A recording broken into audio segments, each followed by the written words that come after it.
أعوذ بالله من الشيطان الرجيم بسم الله الرحمن الرحيم إن الله وملائكته يصلون على النبي يا أيها الذين آمنوا صلوا عليه وسلموا تسليما اللهم صل على سيدنا محمد وعلى آل سيدنا محمد اللهم صل على سيدنا محمد وعلى آل سيدنا محمد وأجل فرجهم وارزقنا في الدنيا زيارتهم وفي الآخرة شفاعتهم.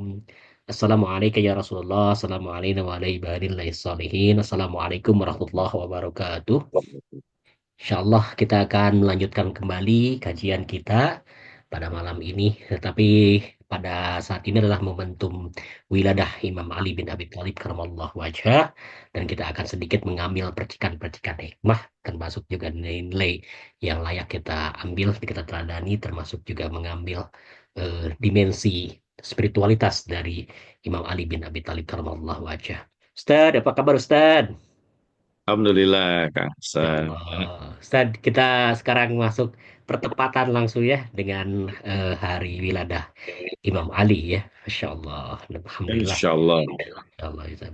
ya Insya Ustaz, Allah kita kalau berbicara. dulu mungkin sejak kecil atau sudah agak dewasa mengenal sosok Imam Ali, Ustaz? Saya dari kecil itu udah tentu mempelajari sejarah Islam ya, sejarah Masya Allah. Islam dan mengenal sosok ini. Hmm.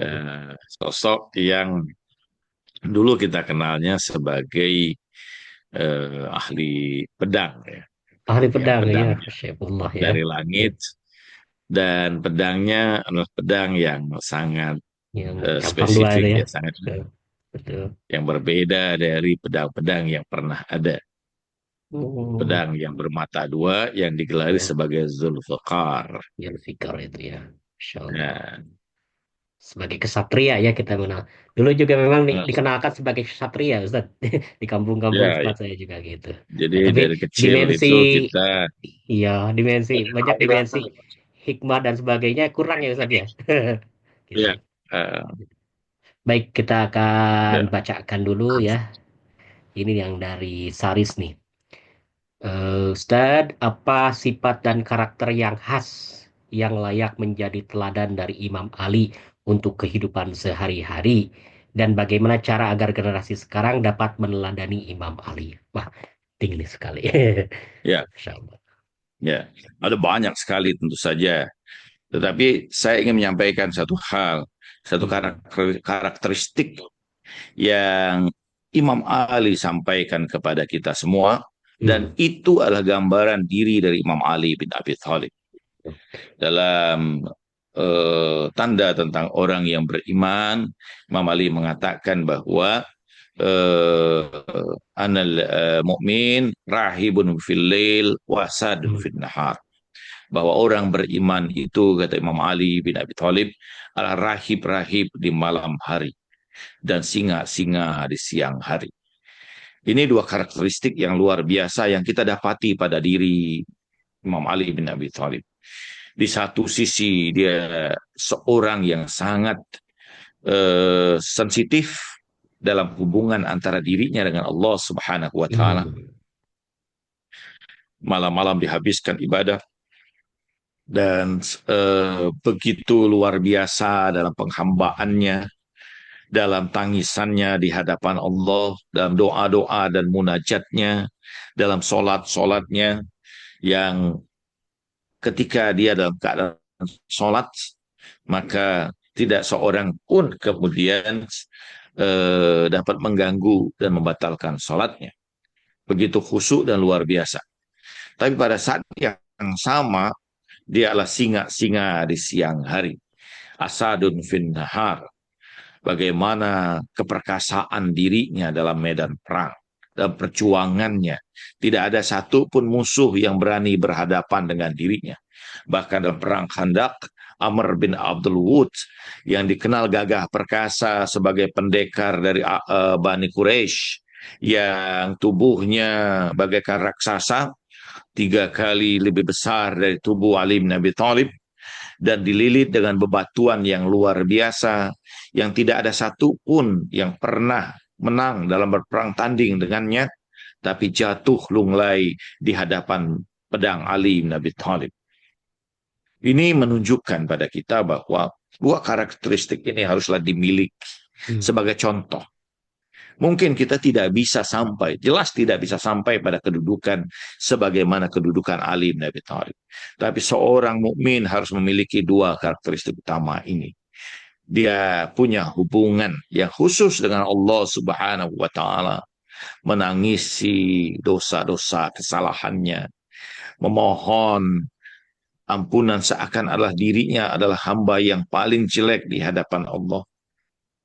Dia bergantung pada rahmat Allah dengan luar biasa, pada jubah kasih sayang Allah, dan menghampar di malam-malam hari untuk beribadah, menundukkan diri, mengharapkan bahwa Allah Subhanahu wa taala ikut campur dalam seluruh proses kehidupannya. Tapi pada saat yang sama mereka adalah pejuang-pejuang dalam kehidupan ini. Mereka bagaikan singa yang berjuang untuk menggapai kesempurnaan dalam kehidupan dunianya. Dengan beragam hal yang ada pada kita. Jika kita seorang ilmuwan, seorang pengajar, kita berusaha dengan luar biasa untuk menggali kemudian pelajaran-pelajaran, membaca beragam referensi dan sebagainya. Jika kita seorang pengusaha, kita berjuang dalam bisnis yang kita kerjakan semaksimal mungkin, sehingga mendapatkan kekayaan yang luar biasa untuk kembali kita gunakan pada kebaikan dalam kehidupan ini. Jika kita seorang politikus, kita memperjuangkan ideologi keadilan yang membela kalangan mustadafin dan menolak setiap hukum yang akan merugikan orang-orang yang miskin, orang-orang yang termarginalisasi dalam kehidupan ini. Kita berjuang dengan tangguh dalam segala apapun. Jika kita seorang pelajar, kita berusaha untuk belajar pada nilai yang paling tinggi yang mungkin kita dapatkan sebagai seorang pelajar.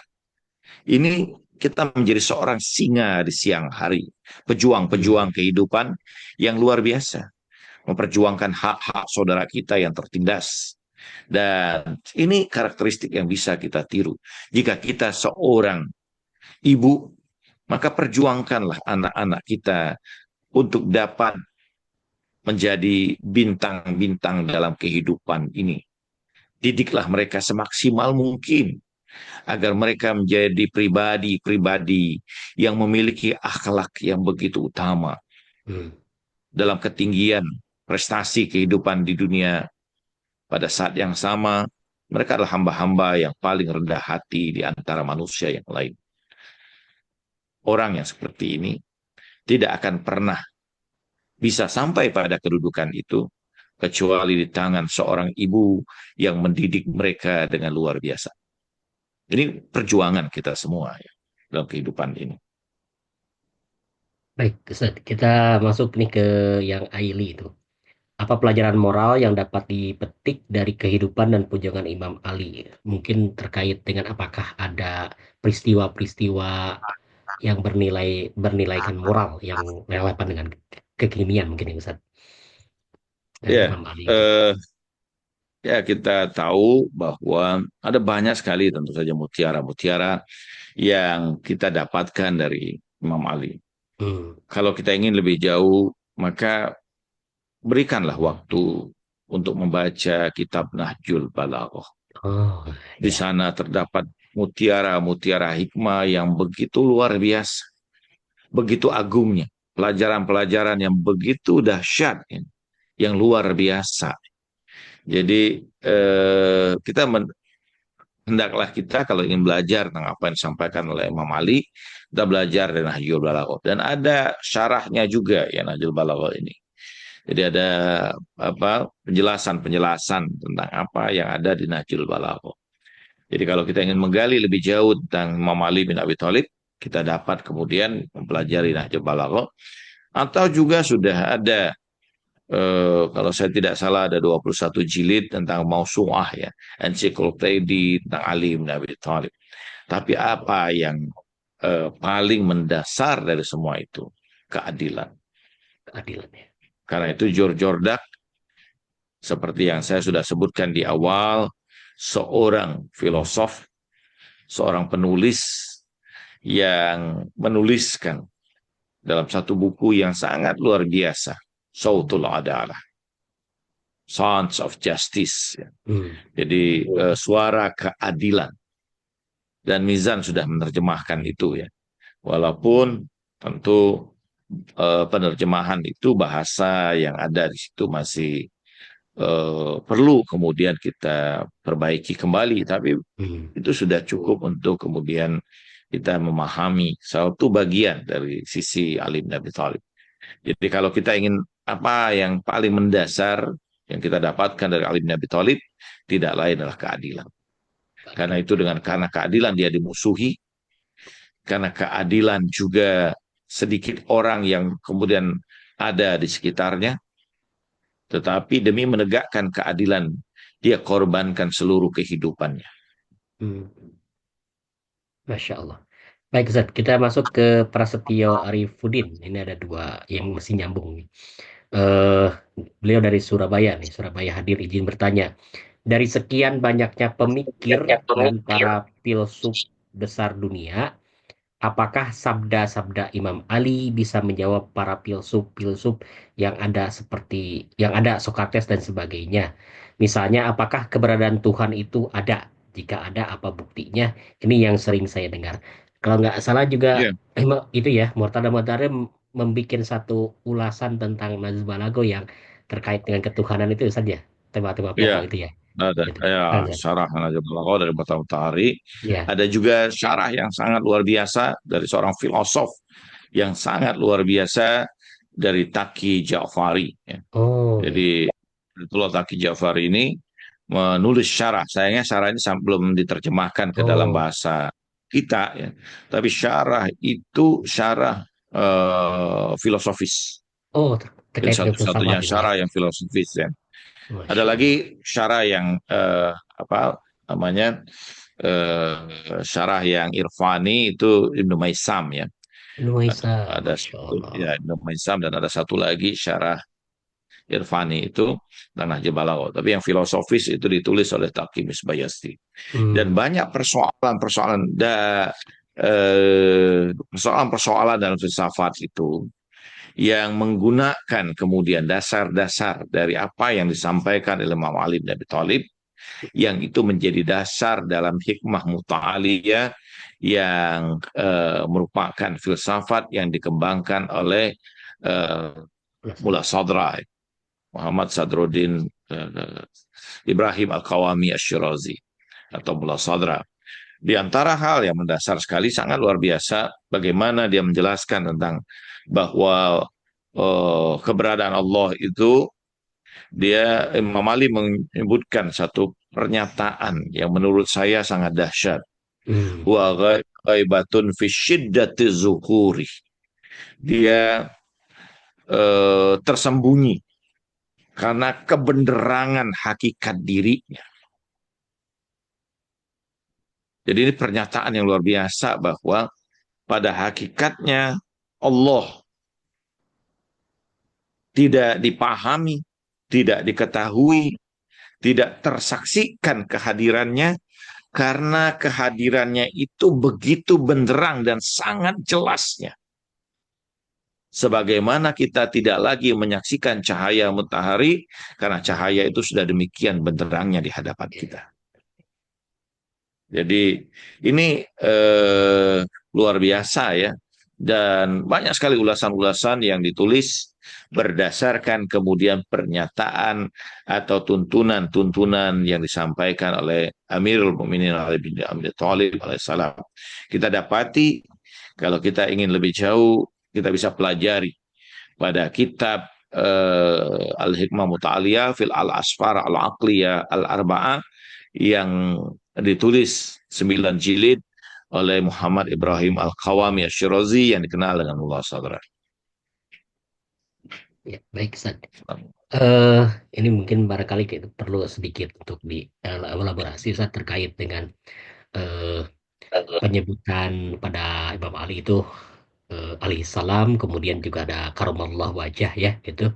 Ini kadang-kadang juga ada beberapa miss ya di kalangan masyarakat juga terkait Ya, dengan ini lihat dengan saja sosok. pada Hmm. Bukhari misalnya Muslim Nah ketika itu Ustaz. menyebutkan Ali bin Abi Thalib di situ menyebutkan alaihi salam Alaihissalam ya. bahwa gelar salah satu gelar disebutkan karamullah wadha juga populer dan dikenal. Ada banyak sebenarnya gelar yang disematkan kepada Imam Imam Ali Ali bin itu. Abi Thalib seperti misalnya Ibnul Ka'bah, putra dari Ka'bah, Hmm. dan digelari Babul juga ilmi gitu ya. sebagai Tajul Arifin ya, Tajul Arifin ya. digelari juga sebagai apa Babul Ilim misalnya ya, digelari juga sebagai Babul Hawaij, Hmm. digelari juga sebagai Al-Qadi ya, Hmm. sebagai apa hakim, Ya. digelari juga sebagai hakim ya. Ada Hmm. banyak sekali sebenarnya kita dapati gelar-gelar yang disematkan kepada Imam Ali bin Abi Thalib ya. Dan penyebutan kepada Imam Ali bin Abi Thalib di dalam hadis-hadis pada kitab Kutubus Sittah itu selalu disebutkan alaihissalam. Sama seperti Ya. Sayyidah Fatimah disebutkan alaihassalam. Jadi Hmm. penyebutan ini sebenarnya, nah sayangnya mungkin karena ketidakpahaman kita, Ah. sehingga seakan ketika disebutkan alaihissalam itu didudukan sama dengan kedudukan Nabi. Hmm. Nah ini Betul. kan eh, padahal seluruh kitab hadis menyebutkan itu ya. Alaihissalam itu bukan hanya untuk Nabi ya. Tetapi alaihissalam disebutkan juga untuk orang-orang yang memang sosok mereka sosok-sosok yang utama di sisi Rasulullah SAW. Disebutkan juga baginya salam ya, keselamatan.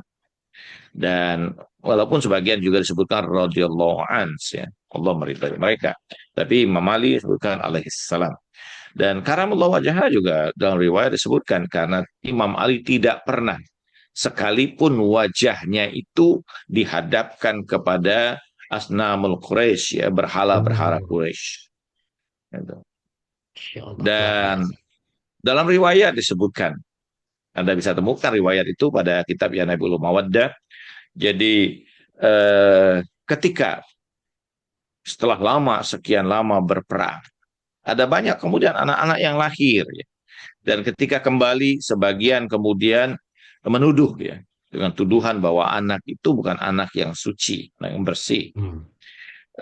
Dan salah satu di antara dalam riwayat disebutkan upaya untuk membuktikan bahwa anak-anak itu suci dalam lahir atau tidak, maka anak-anak itu dihadapkan pada Imam Ali bin Abi Thalib. Hmm. Sekiranya anak-anak itu menghadapkan wajah mereka kepada Ali bin Abi Thalib, maka anak-anak itu tahirul wiladah. Hmm. Tapi sekiranya anak-anak itu memalingkan wajah dan tidak pernah mau menatap wajah Amirul Mukminin Ali bin Abi Thalib, maka diyakini bahwa anak-anak itu lahir dalam keadaan tidak suci. Oh, Dalam Masya riwayat disebut, Allah. Ukuran kesucian luar biasa. dan itu Masya Allah. bagian dari kenapa dinamakan Ali bin Abi Thalib Hmm. karamallahu wajah. Masya Allah. Oke itu. Baik, Ustaz. Ini juga barangkali membuat sedikit ini juga ya membuka beberapa isu-isu yang terkait dengan Imam Ali. Misalkan kita mendapatkan biasanya disebarkan tentang isu tentang kaum gulat itu ya, yang pertama menuhankan Imam Ali, kemudian menganggap Ya, Imam Ali yang seharusnya menjadi nabi katanya kayak gitu. Ustaz barangkali bisa ya. di ini. Ya, hulu gulat atau kalangan Alawi misalnya yang saat ini Hmm. berkembang baik di Turki, di Suriah, pada Oh, hakikatnya tentu mereka keluar dari Islam ya, oke. karena mereka mendudukkan Imam Ali bin Abi Thalib seperti sebagaimana kalangan Nasrani mendudukkan Isa alaihissalam. Jadi ini tentu sesuatu yang tidak dapat diterima ya, Hmm. bahwa dengan mengimani hatta ya'tiyakal yakin ya, sampai kemudian kamu sampai pada kamu yakin yang dimaksud pada mereka itu tidak lain meyakini kedudukan dari Ali bin Abi Thalib ini seperti kedudukan Yesus di kalangan Hmm. Nasrani. Ini sesuatu yang ditolak tentu saja dalam ajaran Islam. Kalangan hulu hulu atau apa Menghormati. namanya kalangan gulat ya Hmm. dalam ini kita kalangan yang tertolak. Jadi tidak benar kemudian kalau dinisbahkan itu sebagai bagian dari mazhab Syiah, yaitu tertolak Hmm. jelas. Karena itu jelas keluar dari ajaran Islam bahwa Imam Ali bin Abi Thalib kehadirannya karena kehadiran Rasulullah Shallallahu Alaihi Wasallam. Tanpa Rasulullah SAW semua menjadi tidak berarti. Semua Hmm. menjadi tidak bermakna. Bagaimana mungkin semua rembulan itu akan terang benderang kalau tidak ada matahari? Di sumber utama dari hakikat cahaya yang ditampilkan Allah tidak lain adalah Rasulullah Sallallahu Alaihi Wasallam. Nah, Oke. saya ingin bicara sedikit, walaupun ini tentu, tetapi bahwa kita patut ingat dalam sejarah bahwa kalangan-kalangan gulat ini muncul Hmm. dari kebodohan. Orang-orang yang bodoh dan mereka menyaksikan keluar biasaan, kedahsyatan, Hmm. mukjizat yang muncul pada diri Ali bin Abi Thalib yang Hmm. begitu luar biasa sehingga menyebabkan mereka menjadi keliru dalam keyakinannya Oh. dan kembali mengutuk mereka. Jadi dalam riwayat disebutkan bahwa ketika Imam Ali mengancam kalangan gulat ini karena keterpesonaan yang begitu dahsyat kepada Ali bin Abi Thalib. Dan Ali kemudian mengancam mereka dengan membakar. Apa jawaban mereka? Sekiranya Tuhan memang hendak membakar kami, maka kami ridho atas ketentuan dan kehendak Tuhan. Anda bisa bayangkan bahwa mereka mendudukan Imam Ali pada kedudukan yang seperti itu dan Imam Ali berlepas tangan dari diri mereka. Tapi Hmm. sekali lagi bahwa karena kurangnya referensi kita, Hmm. Kurang kurangnya referensi. bacaan kita ya, Anda bisa baca pada kitab Milal Wanihal yang ditulis Ja'far Subhani ya. Bukan Hmm. cuma Syahristani ya. Bahwa itu tertolak jelas. Bahwa firqah-firqah utama, mazhab-mazhab utama yang pernah hadir dalam pentas sejarah Islam, seluruhnya menolak gulat ini. Hmm. Terima kasih, luar biasa nih. Jadi kita Demikian. tegas ya bahwa gulat bukan bagian dari pengikut Imam Ali bin Abi Thalib karramallahu wajhah. Baik Ustaz, ini juga yang perlu di ini juga untuk dalam konteks apa kecintaan kita kepada Imam Ali bin Abi Thalib kan Rasulullah SAW pernah menyampaikan eh, wahai Ali, kalau sekiranya orang-orang tahu tentang kedudukanmu, eng- engkau akan diperlakukan sebagaimana Isa ya. Telapak kakimu akan direbutkan orang-orang itu. Artinya kan mengambil berkah pada sosok Imam Ali ada berkah ya, kayak gitu. Terus kalau dulu kan kita bisa zaman dulu mungkin bisa mengambil berkah langsung dari Imam Ali. Kalau sekarang mungkin eh, kalau orang yang di Irak mungkin bisa ngambil berkah di di makamnya gitu. Kalau konteks kita sekarang ini ngambil berkahnya gimana Ustaz? Ya, bahwa dengan kecintaan kita, dengan menghubungkan Cintaan diri ya. kita, mengambil pelajaran darinya, itu Hmm. merupakan keberkahan. Ya. Hmm. Kita memahami tentang makrifat terhadapnya, itu sebuah keberkahan yang Oke. lebih dari sekedar kemudian mengusapkan baju kita, misalnya, atau pakaian kita ke makam Imam Ali bin Abi Thalib. Hmm. Pelajari karyanya, pernyataannya, khutbah-khutbahnya, kata-kata Hmm. mutiaranya, pelajaran-pelajaran yang dia berikan, yang semua terkumpulkan dalam Nahjul Balaghah, itulah keberkahan yang paling Hmm. utama. Masya Allah. Barangkali Ustaz ada closing statement sekaligus doa untuk menutup pembicaraan kita. Ya, dan ini sebuah kebahagiaan bagi kita atas kelahiran junjungan agung yang luar biasa. Saya ingin menutup ini dengan syair yang ditulis oleh Az-Zamakhsyari dan tafsirnya. Dia mengatakan ra'aitu katsirun ikhtilaf wa yaddai annahum fi siratin sawiyyah. Fatamasaktu bi kalimatin la ilaha illallah wa bihubbi Ahmad wa Ali. Fada kalbun bihubbi ashabul kahfi. Fakaifa ashqa bihubbi alim nabi. Aku saksikan sekarang banyak sekali pertikaian dan perbedaan. Dan semua menyatakan dirinya dalam jalan kebenaran. Maka cukuplah bagiku berpegang pada kalimat la ilaha illallah dan kecintaan kepada Ahmad dan Ali, anjing Ashabul Kahfi, masuk ke dalam surga karena kecintaannya pada Ashabul Kahfi. Maka bagaimana mungkin aku celaka karena kecintaanku kepada keluarga Nabi. A'udzubillahi minasyaitonir rajim. Bismillahirrahmanirrahim. Ya muqallibal qulubi wal absar, ya mudabbiral laili wan nahar, ya muhawwilal hawil wal ahwal, hawil halana ila ahsanil hal bihaqqi Muhammadin wa ali Muhammad. Wahai yang membolak-balikan hati dan pandangan, wahai yang mempergilirkan malam dan siang, wahai yang merubah-rubah keadaan, rubahlah keadaan kami dengan sebaik-baik keadaan demi hak Muhammad dan keluarganya yang suci. Wassalamualaikum warahmatullahi wabarakatuh. Waalaikumsalam warahmatullahi wabarakatuh.